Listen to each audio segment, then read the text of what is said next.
بسم اللہ الرحمن الرحیم ان اللہ و ملائکتہ یصلون علی النبی یا ایھا الذین آمنوا صلوا علیہ وسلموا تسلیما اللہم صلی علی محمد و آل محمد۔ ڈھیروں معلومات کے ساتھ ایک مرتبہ پھر آپ کی خدمت میں حکیم دلشاد حسین حاضر ہے۔ سلام قبول فرمائیے۔ سب سے پہلے اللہ تعالیٰ سے صدقے دل سے دعا گو ہے کہ جہاں جہاں جو لوگ اب بھی اولاد جیسی نعمت سے محروم ہیں، اللہ پاک سے دعا ہے کہ نبی کریم صلی اللہ علیہ وآلہ وسلم کے نالین پاک کے صدقے انہیں نیک اور صالح اولاد عطا فرمائے، آمین ثم آمین۔ ان تمام ناظرین کا بھی بہت بہت شکریہ جنہوں نے میرے ساتھ آمین کہا ہے۔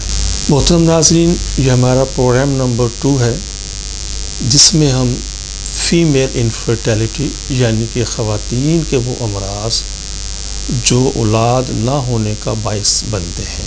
یقیناً یہ بہت وسیع مرض ہے، لیکن میں اپنی پوری صلاحیت کے ساتھ کوشش کروں گا کہ ان تمام موضوعات کو زیر بحث لاؤں جن کی مدد سے آپ اپنے مرض کو سمجھنے میں، اس کی تشخیص کرنے میں اور پھر اس کا علاج کرنے میں آپ کو آسانی ہو۔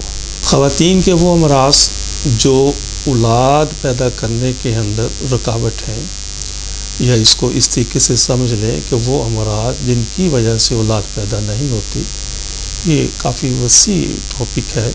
اس مختصر وقت کے اندر انشاءاللہ ہم کوشش کریں گے کہ ان تمام امراض کو اپنے سامنے رکھیں جس کو سمجھنے میں آپ کو آسانی ہو اور آپ آسانی سے علاج کر سکیں۔ محترم ناظرین، نیچے اسکرین کے اوپر میرے e mail address, telephone number, WhatsApp, imo موجود ہے۔ اگر آپ کسی جگہ پر کوئی بات سمجھنا چاہیں تو مجھے آپ بذریعہ ای میل، فون کے ذریعے آپ رابطہ کر سکتے ہیں، انشاءاللہ مکمل رہنمائی دی جائے گی۔ میں اپنا پروگرام شروع کرنے سے پہلے اپنے پروگرام نمبر 1 کا ذکر مختصراً کرتا چلوں، جس میں ہم نے مردانہ امراض یعنی کہ میل انفرٹیلٹی کے حوالے سے کافی تفصیل سے بات کی ہے۔ مثلاً وہ امراض جن کی وجہ سے سپرم پیدا ہی نہیں ہوتے، یا کم پیدا ہوتے ہیں، یا وہ مردہ ہوتے ہیں، یا ان کی حرکت کمزور ہوتی ہے۔ میڈیکل میں ان امراض کو ایزوسپرمیا، اولیگوسپرمیا، نیکروسپرمیا کے نام سے لکھا پڑھا جاتا ہے۔ اور اس کے ساتھ ساتھ ہم نے ان امراض کی وجوہات بننے والے جو مرض ہیں جیسے ویرکوسیل ہے، ہائیڈروسیل ہے، سومٹوسیل ہے، ایپیڈیڈمائٹس ہے، اورکائٹس ہے، ایپیڈیڈمس کی سسٹ ہے، سویلنگ ہے، فردر اور دوسرے جو مسائل ہیں تو ہم نے بڑی مفصل طریقے سے اس میں ذکر کیا ہے۔ اور انہی امراض کے ساتھ ساتھ ہم نے میل ہائپوگونیڈزم کو بھی زیر بحث لائے ہیں۔ تو وہ تمام حضرات خدا نخواستہ اگر کسی وجہ سے ان امراض میں مبتلا ہیں تو وہ اپنی پہلی فرصت میں ہم سے رابطہ فرمائیے، انشاءاللہ مکمل رہنمائی دی جائے گی۔ میں اپنا پروگرام شروع کرنے سے پہلے ان تمام دوستوں کا شکر گزار ہوں جنہوں نے پروگرام نمبر 1 کو بہت پسند فرمایا۔ اس کے لیے انہوں نے مجھے ای میلز، خطوط اور فون کے اوپر اپنی رائے کا اظہار فرمایا، تو میں دل کی عطا گہرائیوں سے ان کا مشکور ہوں اور ان کا شکر گزار ہوں۔ پروگرامز کی مزید تفصیل میں جانے سے پہلے ہمارے اس چینل کو سبسکرائب کریں، لائک کریں، شیئر کریں، بیل آئیکن گھنٹی کے بٹن کو پریس کریں تاکہ ہماری تمام آنے والی ویڈیوز آپ تک آسانی سے پہنچ سکیں۔ محترم ناظرین، اب میں پروگرام کے اختتامی حصے کی جانب ہوں، تو اس میں چند ضروری گزارشات آپ کی خدمت میں عرض کرنی ہے۔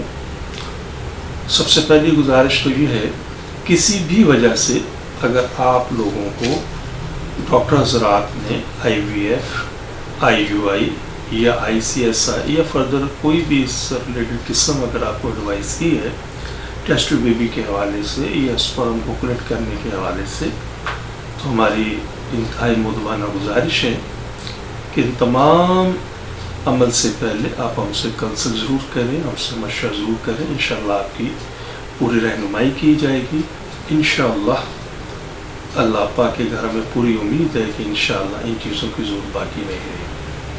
میں نے اپنے پروگرام نمبر 1 میں بھی ٹیسٹ ٹیوب بیبی کے حوالے سے چند گزارشات کی تھی، یہاں اس کو ذرا میں ریمائنڈ کر دیتا ہوں۔ دیکھیں، ہم اس ٹیکنیک کے خلاف نہیں ہیں، لیکن آپ بھی ایک چیز سمجھیں، وہ ڈاکٹر حضرات بھی اپنے پیشنٹ کو یہ ضرور سمجھائیں کہ test tube baby IVF basically ان پیشنٹ حضرات کے لیے ہے۔ اگر ہم فیمیل کے حوالے سے بات کریں کہ خدا نخواستہ پیشنٹس ہیں، جیسے میں ابھی اٹوپک پریگنینسی کے حوالے سے بات کر رہا تھا کہ ایک مرتبہ ایک ٹیوب میں پریگنینسی ہو گئی، دوسری مرتبہ دوسری ٹیوب میں پریگنینسی ہو گئی، جس کی وجہ سے دونوں ٹیوبیں ضائع ہو گئی۔ تو یہ بیسیکلی فالوپینس ٹیوب وہ راستہ ہے جس راستے سے ایگز سفر کر کے رحم میں آتا ہے۔ اب اگر خدا نخواستہ ایسا پیشنٹ ہے جن کی دونوں فالوپینس ٹیوب ضائع ہو چکی ہیں، آپریٹ کر دیا گیا ہے، اب ان پیشنٹس کے پاس سوائے ٹیسٹ ٹیوب بیبی کے علاوہ کوئی آپشن موجود نہیں ہے۔ تو یہ بیسیکلی ٹیکنیکس ان کپلز کے لیے ہے، نہ کہ ان کپلز کے لیے ہے جو بالکل نارمل ہیں اور نارمل طریقے سے اولاد پیدا کر سکتے ہیں، ان کی یہ ضرورت نہیں ہے۔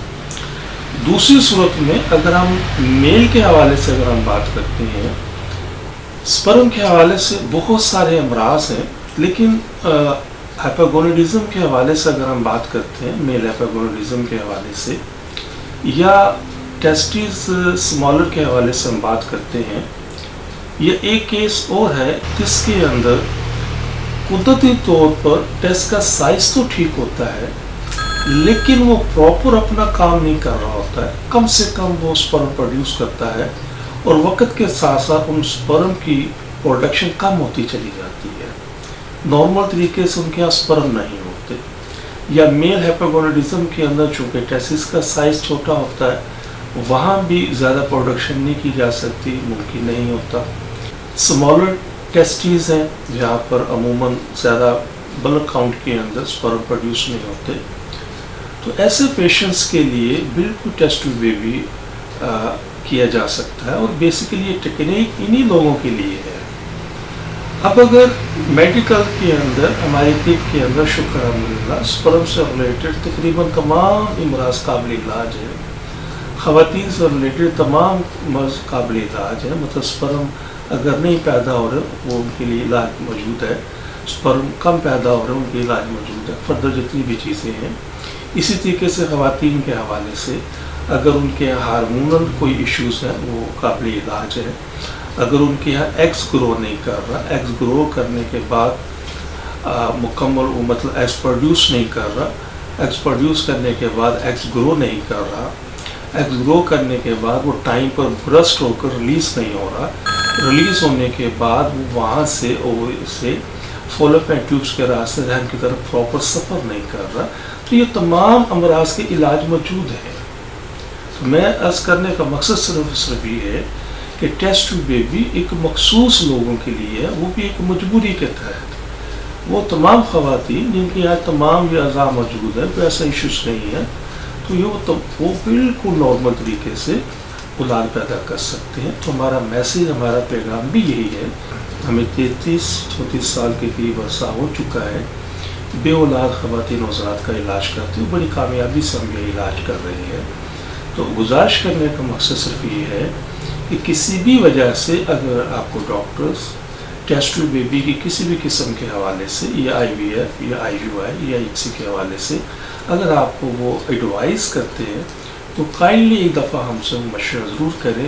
یقیناً آپ ان ٹیکنیک سے اور ان مہنگے علاج سے انشاءاللہ بچ سکتے ہیں۔ میں امید کرتا ہوں کہ یہ میرا میسج آپ تک پہنچا ہوگا اور اس سے آپ فائدہ بھی اٹھائیں گے۔ جی محترم ناظرین، ایک مطلب پھر گزارش ہے کہ وہ تمام پیشنٹس جن کو ڈاکٹر حضرات نے IVF IUI یا ICSI ریکمینڈ کی ہے تو وہ ہم سے ضرور کنسلٹ کریں، انشاءاللہ ان چیزوں کی ضرورت باقی نہیں رہے گی۔ ہماری دل سے دعا ہے کہ ہر آنگن اولاد کی خوشبو سے مہکتا رہے۔ لیکن اگر خدا نخواستہ کوئی بھی کپل اس نعمت سے محروم ہے تو ہمارے طبی تحقیق سے ضرور استفادہ حاصل کریں. انشاءاللہ اللہ سونا ہماری شرم و حیا کا برم رکھنے والا ہے. آخر میں دعا ہے اللہ سونا ہم سب کو اپنی حفظ و ایمان میں رکھے. اپنا اور اپنوں کا بہت زیادہ خیال رکھیے گا. میں آپ کے لیے دعا گو ہوں, آپ میرے لیے دعا کیجیے گا. السلام علیکم ورحمۃ اللہ وبرکاتہ. پاکستان زندہ باد.